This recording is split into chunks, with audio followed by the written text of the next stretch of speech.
Hello all and welcome to the Shields Up Masterclass. We'll be starting in just a few short moments, but before we do, I'd like to remind all attendees that they are currently in listen-only mode. But if you have any questions for us at any point, feel free to use the questions function in the webcast and we will get to them at the end of the presentation.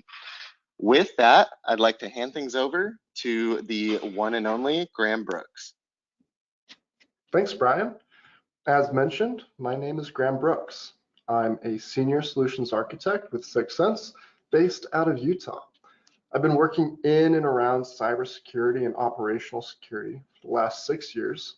I've got multiple years of experience in endpoint hardening and security architecture, especially as it relates to Linux servers, IoT, and development environments. Today, we'll be going over the recent guidance provided by CISA for cybersecurity. But to do that, I'd like to start by providing a bit of context. Hopefully, we all remember what happened to the Colonial Pipeline Company. If not, here's a brief refresher. On May 7th, 2021, the Colonial Pipeline Company proactively shut down their pipeline system in response to a catastrophic cybersecurity incident. The Colonial Pipeline Company is responsible for the continuous operation of the largest conveyance system for refined petroleum products in the United States. On May 7th, the Colonial Pipeline essentially went dark. The pipes in the company were not reopened until May 13th. During the course of that 6-day shutdown, energy production, consumer oil and gas availability plummeted across the entire East Coast of the United States. To date, the Colonial Pipeline incident is the most impactful cybersecurity incident in US history. But how did a critical service provider get brought to its knees? Actually, it's really boring.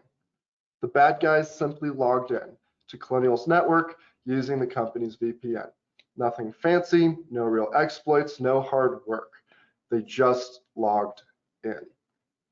Cybersecurity researchers believe that the account used to log into the VPN had been previously compromised through an unrelated data breach. Exact details are unknown to this day, but regardless, all it took was a known username and password to cripple the East Coast for 6 days. More recently, Russia invaded Ukraine. Both countries are well known for their prowess in the realm of black hat hacking.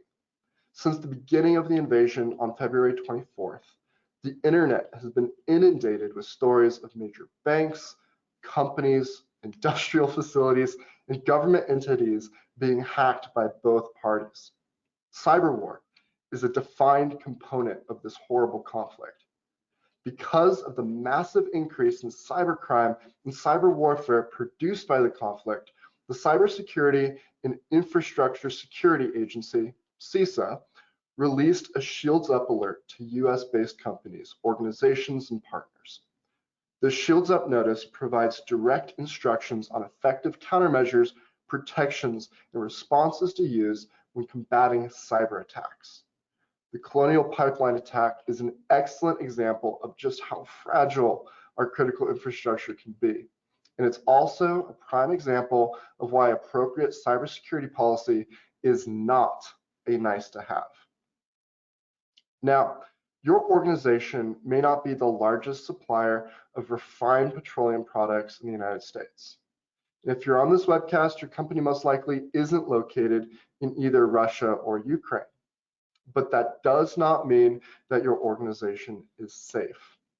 Not by a long shot. Consider this scenario. Your company provides a product or service. That product or service is used by an organization tied to Ukraine or Russia. Just by having a contract with an organization within one of these countries, your company is suddenly waist deep in potential supply chain exploits. Your company doesn't need to be the target to be impacted by cybercrime or cyber warfare. All you need to be is related. So what steps should you be taking to limit your risk and protect your organization in this completely unprecedented context. That is the purpose of CISA's Shield Up Alert and the purpose of this webcast. CISA has sorted their recommendations into a few specific domains. These are deter, detect, respond, and recover. And over the next few minutes, I'll take you through every component of those domains. First, the deterrent function of CISA's recommendation relies on a simple principle. Most cybersecurity criminals and advanced persistent threat actors, usually nation states, the most dangerous type of adversary, have extremely target-rich environments to work with when achieving their goals. Unfortunately, the world is full of organizations with large amounts of exposed assets which can be used against them to exploit their environments and create supply chain disruption. Simply by hardening your environment, you become much less attractive to those threat actors. Why spend time trying to exploit your hard-to-access resources when another company down the street did not attend this webcast and has no cybersecurity policy at all? So with that in mind, here are the highest priority actions you can take to make your organization significantly less appealing to the bad guys. Think of cybersecurity like securing your house. In the same way that you want to close and lock your front door, you also want to lock the doors of your company's assets. To do this, we have a few steps we'll have to go through. First, validate all remote access to the organization's network and privileged or administrative access. You want to make sure that those accounts have multi-factor authentication. In our house analogy, this is the equivalent to ensuring that only friends and family have keys to the front, side, and back doors of your house. This policy alone would have stopped Colonial Pipeline from being hacked. This is how the threat actors were able to log into their VPN platform. They had the keys to the garage door of Colonial's environment. Part of account security policies should be the rotation of account passwords that have extended access to the network, such as VPN-enabled accounts. Furthermore, checking common tools like "Have I been pwned" for compromised accounts is also super important. If an account is found on "Have I been pwned," immediately reset any associated passwords.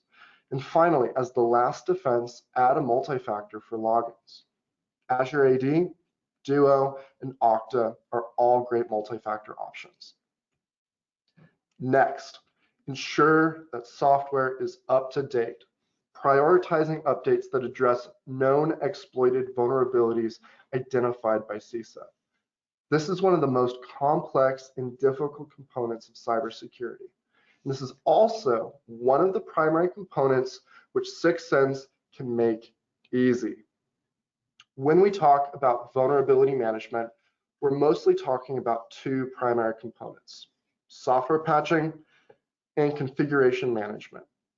Syxsense allows you to scan for both software patches as well as config management issues in your environment.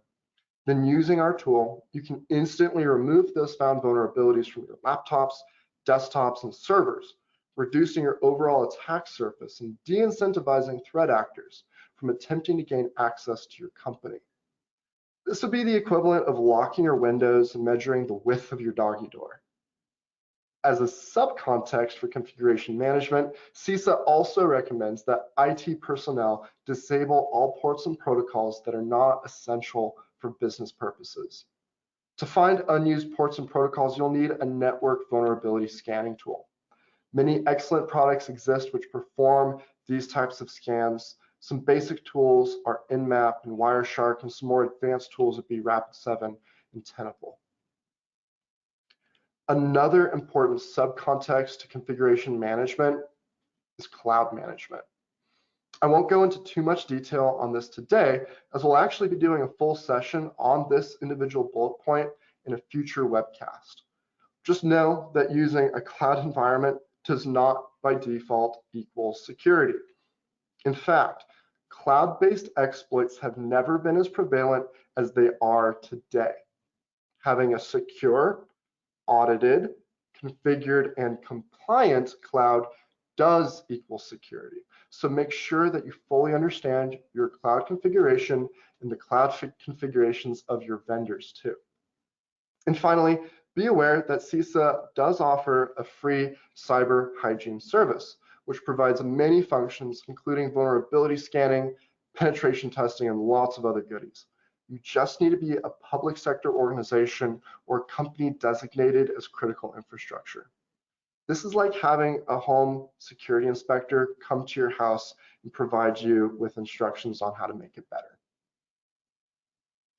After cleaning up your house and getting your doors locked, the next component we're going to look at is what happens once the criminals get into your house. Just like a home invasion, time is critical here. In cybersecurity, we have a rule, 1-10-60. Detection should happen within 1 minute. Once detected, quantifying and qualifying the risk must take no longer than 10 minutes. Then eradication of the risk must be completed within 60 minutes. This rule is in place because on average, it takes about 2 hours for a directed cybersecurity breach to take over your environment. To set your company up for success against the 1-10-60 rule, start by ensuring that IT personnel are focused on identifying and quickly assessing any unexpected or unusual network behavior. To identify and track events in the environment, enable logging. This would be the homeowner's equivalent to installing a Ring doorbell. Some noted vendors in this space are Splunk and Grafana Labs. Next, confirm that the organization's entire network is protected by antivirus and anti-malware software, and that signatures in these tools are actively updated. This is kind of like putting locks on your cabinets, installing locked doors in your bedrooms, and then buying and then using a breach-proof safe. This is another area where Syxsense can help. We can universally deploy your AV and AM software to all endpoints and then monitor that solution to make sure that it's fully enabled and working correctly. Just because someone entered your environment does not need that you get to just roll over and let them take everything. Finally, take extra care to monitor, inspect, isolate, and alert on traffic that you don't recognize, especially if it's coming from a Ukrainian or Russian IP. Platforms that perform this service are usually called endpoint detection and response, or EDR tools. Some big players in this space are CrowdStrike, Sophos, and Trend Micro. EDR tools are the cybersecurity equivalent to posting an alarm system inside your house. All right, so you did all the right things. You locked your front door, you have surveillance equipment in your house, you put all your important personal documents in a locked safe. You did everything right. And guess what? They still got in. Unfortunately, that's the reality of the situation. In cybersecurity, we say that there are two types of companies: those that know that they've been hacked and those that don't know that they've been hacked. In our world, we consider it an inevitability that your environment will be compromised. But if you do all the right things, you can minimize the impact and duration of that breach. How you respond to the breach is everything. First, designate a crisis response team with main points of contact for a suspected cybersecurity incident and roles and responsibility within the organization, including technology, communications, legal, and business continuity. If you don't have these people in your company, consider retaining a managed security services provider, or MSSP. Now, assure availability of key personnel. Identify means to provide surge support for responding to an incident. Your recovery process is only as strong as your people. Again, if you don't have those people, hire them or enlist an MSSP. It's that important. And then finally, you need to drill. You need to drill a lot. Go through your response process frequently so that all the members of your crisis team know what to do and when to do it. You wouldn't want the cops to show up late, disorganized, and panicked to your house to deal with a burglar. The same is true here. Conduct tabletop exercises and live drills to ensure that all members of your crisis response team understand their roles during an incident. Make sure your systems teams know how to perform full data restorations. Make sure your networking teams know how to build a network switch configuration from a template. And make sure you have fully written processes so that when you rebuild, you aren't doing so from scratch. Once the threat has been eliminated from your environment, the next component of the process is to restore your environment. There are two primary components to the recovery process: the restoration of backups and the testing of systems to confirm that they work as well and as securely as they did before the service disruption. Think of this like putting on new locks on the doors and putting your home back together after it's been ransacked. The first half of the restoration process happens when the last known good environmental state is recovered from backup. Backing up your data regularly is critical for this. The more frequent the backup, the less data will be lost during the recovery. But you need to test the backup process regularly. Simply performing backups is insufficient. We have a rule in security for this. It's called Schrodinger's backup. A backup not tested is a backup that might or might not exist. That's a 50% chance that your backups won't work. 50% odds are not something a cybersecurity professional would ever accept. So we can assume that a backup not tested simply does not exist. Therefore, test your backup procedures to ensure that critical data can be rapidly restored if the organization is impacted by ransomware or destructive cybersecurity attack. Furthermore, ensure that backups are isolated from network connections. Otherwise, your backups won't help you if they are destroyed as part of the attack. Now, if your organization uses industrial control systems or operational technology, conduct a test of manual controls to ensure that critical functions remain operable if the organization's network is unavailable or untrusted. Independent operations are important. This is one of the things that tripped up the team at Colonial. Their company network was intrinsically tied to their pipeline operational network. When the attackers crypto malwared the corporate network, the company could no longer effectively operate their industrial control systems, which managed the pipeline and produced that 6-day outage across the East Coast. If your company already does all the things outlined in the CISA Shield Up guideline, then great. Your organization should be in a safe position for now. The requirements and guidance provided by CISA and by other organizations are constantly evolving. They have to. The landscape for cybersecurity is always shifting, and principles and practices have to shift with it. So please don't take the information we presented today as the single law for cybersecurity for the rest of time. The guidance might get updated tomorrow, and that's actually a large reason why we have these sessions. We want to make sure that your organization stays secure over the long haul. Be assured that we'll continue to present these educational webcasts as the industry shifts to address new threats. We want to help you keep your house secure. If you'd like to learn more about how Syxsense can help you deter, detect, respond, and recover from cybersecurity events, please feel free to reach out to us, and we'd be happy to walk you through our solution and how it can make you more secure.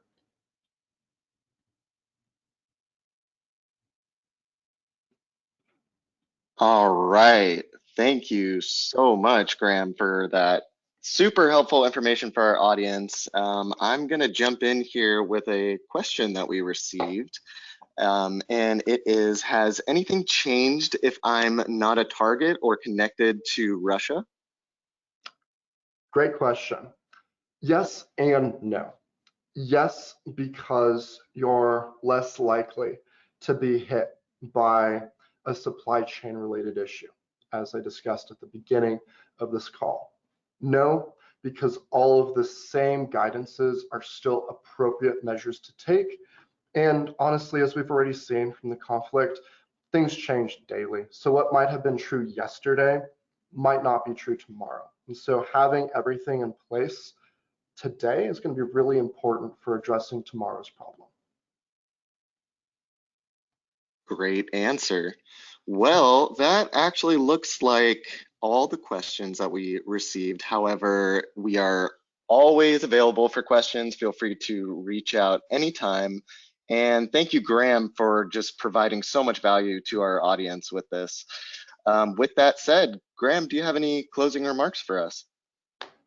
Only that I highly recommend you look at the CISA website and just review the contents there, because what I showed is a lot of information, but honestly, there's a lot more to be had, and they go into even more detail than the overview that I provided. And again, that content is updated on sometimes daily, sometimes a weekly basis.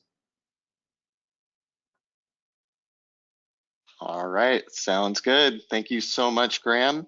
And if you liked what you saw here today, we highly encourage you to get a demo of Syxsense, schedule a free trial, whatever you prefer. But thank you so much for attending today, and we will see you on the next one. Thanks, Graham. Thank you.